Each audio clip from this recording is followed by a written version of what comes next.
When it comes to travel, non-essential travel is prohibited in British Columbia, and it will remain that way for the next 2 weeks at least. I'm going to reach out to the Prime Minister. We have been working collaboratively for months now. I think the last conference call, the Prime Minister said it was the 27th meeting that premiers and the federal government have had over the past 10 months, which of course is unprecedented. But I want to say today that we need a pan-Canadian approach to travel.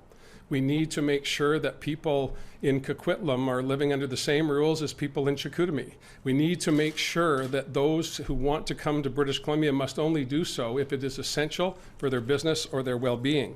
Beyond that, we need to stay in our tight social circles. This is critically important at this point in the mandates and this point in the pandemic, I should say. We are so close. Vaccine breakthroughs are very encouraging, and when the vaccines are ready, British Columbia will be ready, but we're not there yet. We can see the finish line. We can see some hope at the end of what has been a very, very difficult tunnel, but we cannot lose our resolve now. We have to redouble our efforts to protect each other and our province going forward.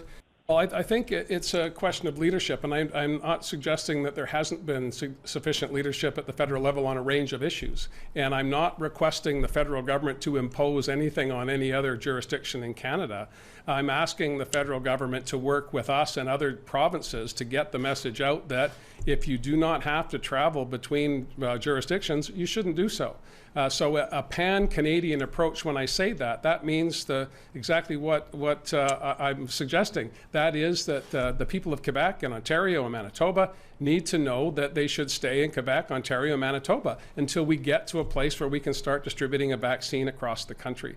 So I'm encouraging the Prime Minister to take this opportunity to work with all of us, and I'm confident that he will, to say broadly to all Canadians, stay where you live, reduce your social interactions, do only those things that are essential to you and your family and your business and your employment. And other than that, stay tight, stay focused on bending that curve. We have a significant 2 weeks ahead of us as we look at the second component of the regional orders that were put in place on November 9th. And as I say, Dr. Henry will have more to say on orders tomorrow.